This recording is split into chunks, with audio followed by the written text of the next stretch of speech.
Salut à toutes et à tous, ici c'est Jalato et aujourd'hui on se retrouve pour l'analyse de l'épisode 2 de The Amazing Digital Circus. Et si vous voulez savoir comment est-ce que je vais me débrouiller pour l'analyse, je vous invite à aller voir la vidéo que j'ai faite sur le pilote. Dedans j'explique comment je me débrouille pour analyser. Maintenant que j'ai dit tout ça, on peut y aller. L'épisode s'ouvre sur un cauchemar de Pomni, là où elle se voit être entièrement corrompue puis jetée dans le vide par Kane. Cauchemar qui prendra fin quand Ragatha viendra toquer à sa porte pour lui dire que Kane a créé une nouvelle aventure. Aventure qui a pour titre Confusion au royaume confit. Pour résumer rapidement, on a un royaume de sucre qui s'est fait voler une ressource assez rare par des brigands, la mission des habitants du cirque étant d'arrêter d'une manière ou d'une autre les brigands et de ramener la ressource au royaume. Tous les habitants du cirque vont accepter de faire l'aventure, tous sauf Zooble malgré l'insistance de Kane. Les habitants du cirque vont donc se faire accueillir dans le royaume confit, où ce qui ressemble à une reine bonbon va leur faire un bref résumé de leur situation avant de leur donner une clé du royaume et un véhicule pour poursuivre les brigands. Et Jax, en bon enfoiré qu'il est, va vouloir conduire le véhicule, mais en se rendant compte que le klaxon est complètement nul, il va laisser la main à Gangle. C'est d'ailleurs juste après cette scène qu'on aperçoit pour la première fois nos fameux bandits qui sont, il faut le dire, vraiment très stylés. Et nos bandits, en voyant les habitants du cirque arriver à pleine vitesse sur eux, vont décider de s'enfuir à bord de leur propre camion, ce qui va démarrer une course-poursuite entre eux et les habitants du cirque. Course-poursuite qui finira assez mal vu que tous les habitants du cirque, excepté Pomni, vont tomber dans une grande mer de chocolat et que Pomni et le chef des brigands vont traverser la carte et finir à l'extérieur de celle-ci. Et le chef des brigands va déambuler un long moment à l'extérieur de la carte avant de tomber sur ce qui semblerait être les modèles 3D des personnages qui constituent cette aventure. Et vu que le chef des brigands est lui-même un des personnages qui constituent cette aventure, il va aussi tomber sur son propre modèle 3D, ce qui va le plonger dans une crise existentielle profonde. Et c'est à ce moment précis que Pomni va débarquer en tombant d'une théière un peu plus haut. Le chef des brigands étant clairement en train de tout remettre en cause, l'arrivée de Pomni va lui faire réaliser quelque chose. Si lui, tous ses hommes et même la reine sont présents, pourquoi est-ce que Pomni et aucun autre membre de son équipe ne sont là aussi? Suite à quoi il va s'empresser d'interroger Pomni sur le sujet qui ne saura pas vraiment quoi répondre. Mais de toute façon elle n'en aurait pas eu besoin, le chef des brigands va comprendre de par lui-même que Pomni et lui sont juste différents et qu'il est clairement pas du bon côté de la chose. À la fin de la conversation, il ne saura même plus qu'est-ce qu'il est ou qu'est-ce qu'il est censé être et la seule personne capable de répondre à ces questions ici c'est Pomni. Il va donc s'empresser encore une fois de lui poser une question.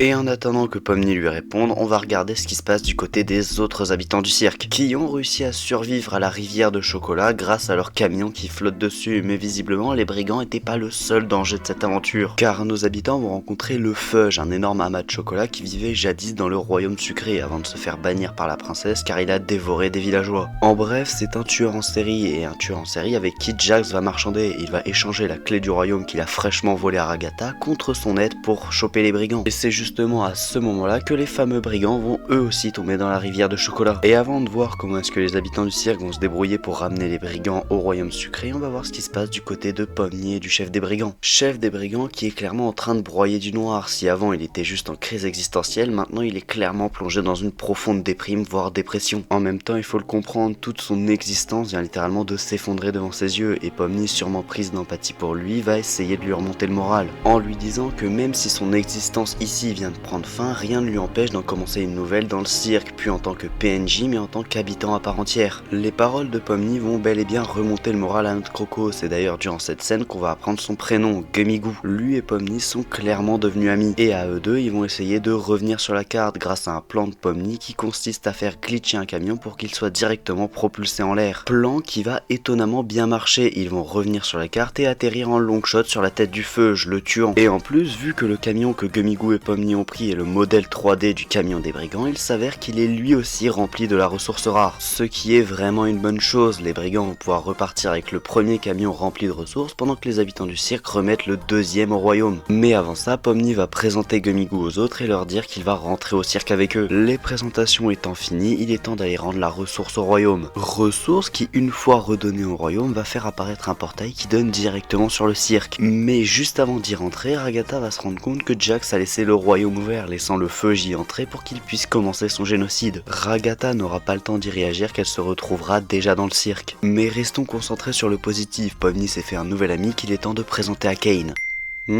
Ah oui, c'est la sonnerie qui dit que Pomni n'a pas le droit d'être heureuse plus de 2 heures, et le temps est écoulé. Alors Kane, tu vas me faire le plaisir d'exploser le croco. Wait, what?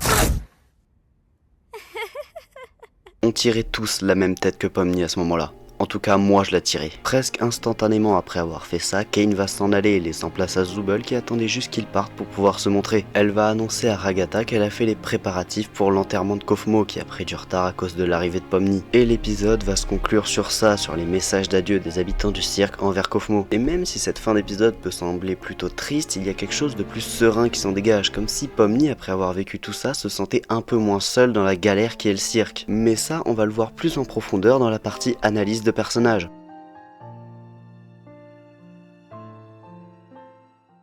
Et pour cette analyse de personnage, on va commencer par Gangle. Et je dois dire que ça m'a vraiment fait plaisir de voir le personnage heureux, même si ça a pas duré très longtemps. Ce qui est moins bien par contre, c'est que Gangle est toujours autant la victime de Jax et que c'est même pire dans cet épisode. Mais ça, on en parlera plus profondément dans sa partie. Pour revenir à notre Gangle, à la fin de l'épisode, on peut la voir tenir un dessin, ce qui nous indique qu'elle aime bien et sait bien dessiner. Gangle était peut-être même artiste avant la vie dans le cirque. Ce qui est sûr, c'est qu'on en apprendra beaucoup plus sur elle à l'épisode 4, qui est censé lui être dédié. Et j'ai vraiment hâte de le voir et d'en parler, car pour moi Gangle c'est clairement un personnage pas assez exploité et qu'on voit pas assez, alors qu'il y aurait vraiment beaucoup à faire. Et en parlant de personnages qu'on voit pas assez, on va parler de Zooble. Même si on la voit pas pendant 80% de l'épisode, il y a quand même des choses intéressantes à dire sur elle. Déjà, si on observe bien, on peut remarquer que la Zooble de l'épisode 1 et la Zooble de l'épisode 2 ne sont pas les mêmes. Certains membres sont différents, les antennes ne sont pas les mêmes, et même le symbole au milieu de son torse a été changé. Ce qui nous dit que pour une raison qu'on ne connaît pas, Zooble change plutôt régulièrement les membres de son corps. Et pour moi, on peut expliquer ses agissements de deux manières. Soit Zooble se lasse assez vite des choses et elle change constamment son corps, soit Zooble n'aime pas du tout son corps et elle essaye de l'améliorer en changeant les pièces. On peut aussi noter que c'est elle qui a fait les préparatifs pour les funérailles de Kofmo, c'est peut-être elle qui fait les préparatifs pour tous les enterrements d'ailleurs, pendant que les autres sont en aventure. Et en parlant d'aventure, je tiens à préciser que la théorie que j'avais faite au pilote est bel et bien confirmée, Zooble refuse toutes les aventures de Kane. En fait, de manière plus générale, j'ai l'impression que Zooble évite Kane lui-même. Après tout, elle ne s'est montrée que quand Kane est parti et en disant qu'elle pensait qu'il ne partirait jamais. Et pour le coup, j'ai pas de théorie qui expliquerait pourquoi est-ce que Zooble tient tant que ça à l'éviter. Mais ce qui est sûr, c'est que nous, on va pas l'éviter et on va passer à sa partie. Pour commencer par le début, quand les habitants du cirque arrivent dans le royaume de sucre, la reine leur dit que ce sont sûrement les héros envoyés par Dieu, suivis d'un visuel sur un vitrail représentant Kane. Ce qui nous laisse deux possibilités, soit Kane est mégalo, soit c'est un +1 pour ma théorie qui dit que Kane serait une sorte de divinité. Mais bon, il est maintenant temps de passer à la scène la plus importante de Kane dans cet épisode, le moment où il zappe Gummigoo. Et en vrai, c'est pas vraiment son action qui est choquante, mais plutôt sa réaction. Enfin, je veux dire, il vient littéralement de supprimer un être qu'on a vu capable de ressentir la peur et le stress, et ça le défrise même pas un peu. Même quand il voit que Pomni est vraiment dévasté par ce qu'il vient de faire, il reste toujours de marbre. Et ça nous dit qu'une seule chose, Kane n'est pas capable de faire preuve d'empathie. Et du coup, cette information vient à moitié invalider la théorie de Kane l'humain, à moins qu'on considère que ce soit un psychopathe. Mais en contrepartie, cette information vient grandement renforcer la théorie de Kane l'IA, parce que s'il y a bien quelque chose qui n'a pas d'empathie, bah c'est une IA. Donc pour moi, à ce stade de la série, la théorie la plus probable sur l'identité de Kane est clairement celle de l'IA. Et là, j'avoue que j'ai pas vraiment de transition appropriée pour passer de Kane à Kinger, alors je vais juste mettre une image aléatoire de ma galerie pour passer à la suite.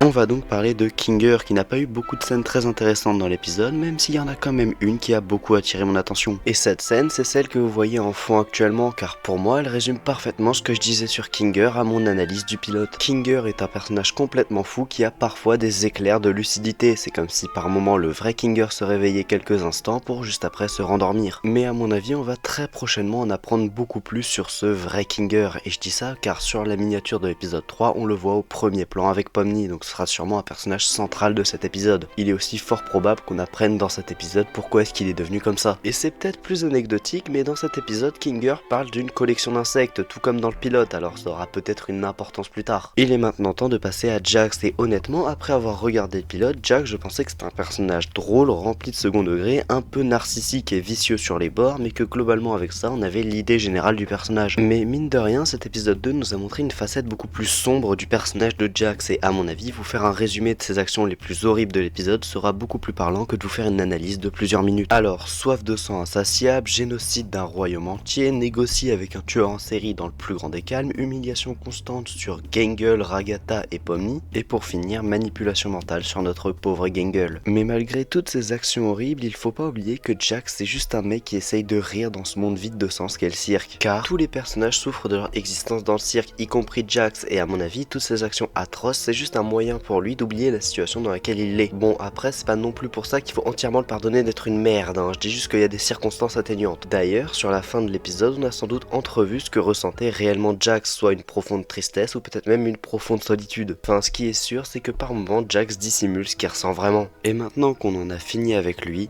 on peut enfin parler de Ragatha, même s'il faut avouer qu'elle nous a pas montré grand chose de nouveau dans l'épisode. Enfin je veux dire, on savait déjà qu'elle était très empathique et qu'elle prenait soin des autres. Mais on peut quand même noter que Ragatha s'est tiré des leçons de ses erreurs, car au début de l'épisode, quand elle toque à la porte de Pomni et que cette dernière ne répond pas, elle s'écarte directement, car si vous vous souvenez bien, la dernière fois qu'une situation similaire s'est produite, ça s'est assez mal terminé. Il semblerait aussi que Ragatha complexe sur ses cheveux en forme de réglisse, et pour finir, à un moment, Jax cite une sombre histoire de figurines qui concernerait lui, Ragatha et Gangle. Et il ne nous reste déjà plus que 2 personnages à traiter, et vu que Gummigoo est un cas assez particulier, on va d'abord commencer par notre protagoniste. Protagoniste qui aura quand même vachement souffert dans l'épisode, enfin je veux dire, il y a quand même un moment où Jax la lance entre 2 camions, et vu que Pomni, c'est pas Jean-Claude Van Damme, elle finit écartelée. Mais la vraie souffrance du personnage arrivera bien plus tard dans l'épisode, au moment où elle s'est liée d'amitié avec Gummigoo, et petit aparté, mais j'ai beaucoup aimé cette nouvelle facette du personnage de Pomni, bien plus empathique et amical. D'ailleurs, comme avec Gangle, ça m'a vraiment fait plaisir de voir Pomni avec le sourire dans cet épisode, car on n'a pas vraiment eu l'occasion de le voir dans le pilote. Mais du coup, savoir que Pomni avait retrouvé le sourire grâce à Gummigoo rend la scène où ce dernier se fait supprimer beaucoup plus triste. Et honnêtement, voir un être en qui on s'était attaché émotionnellement disparaître de manière aussi brutale, ça doit vraiment être très violent mentalement. Pourtant, si on compare la Pomni fin du pilote et la Pomni fin de l'épisode 2, il y a clairement un contraste. Pomni à la fin de l'épisode 2 a clairement l'air plus heureuse qu'à la fin du pilote, alors que dans l'épisode 2, elle a subi quelque chose de beaucoup plus violent mentalement. Et ça s'explique très facilement par le fait que Pomni, à la fin de l'épisode 2, a compris qu'elle n'était pas seule dans sa situation et qu'elle était entourée de plusieurs personnes qui peuvent la comprendre mieux que quiconque.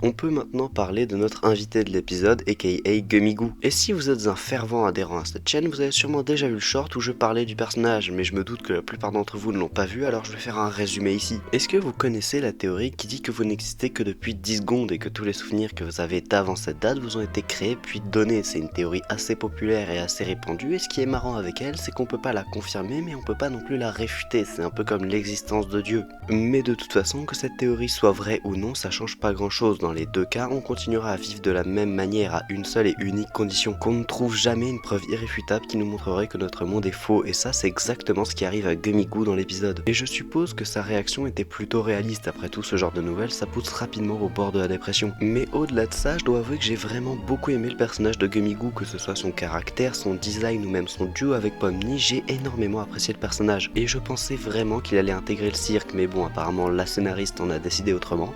Malgré ça, on peut toujours espérer le revoir dans de prochains épisodes, car à un moment Ragatha dit que Cain réutilise souvent certains PNJ dans d'autres aventures. Et c'est malheureusement déjà la fin de mon analyse de cet épisode 2, on va maintenant passer au tableau du top personnage et du top épisode. Alors pour les personnages, à part la première place, tout a été changé, on a Pomni et Kinger qui ont respectivement pris 2 et 1 place dans le classement. A contrario, Cain lui a perdu 1 place dans le classement. On peut aussi noter qu'il y a l'apparition de Gummigoo à la 5ème place et la disparition totale de Jax du classement. Pour ce qui est des épisodes, même si j'ai beaucoup aimé regarder le deuxième, je trouvais très pauvre en informations sur l'histoire et le lore en général. À mon avis, cet épisode était surtout là pour présenter plus en profondeur les personnages de la série. Et à votre grand, je l'espère, désespoir, cette vidéo est déjà terminée. Je vous remercie de l'avoir regardée jusqu'ici, je vous invite à liker et à vous abonner, et moi en attendant, je vous dis à plus tard pour une prochaine.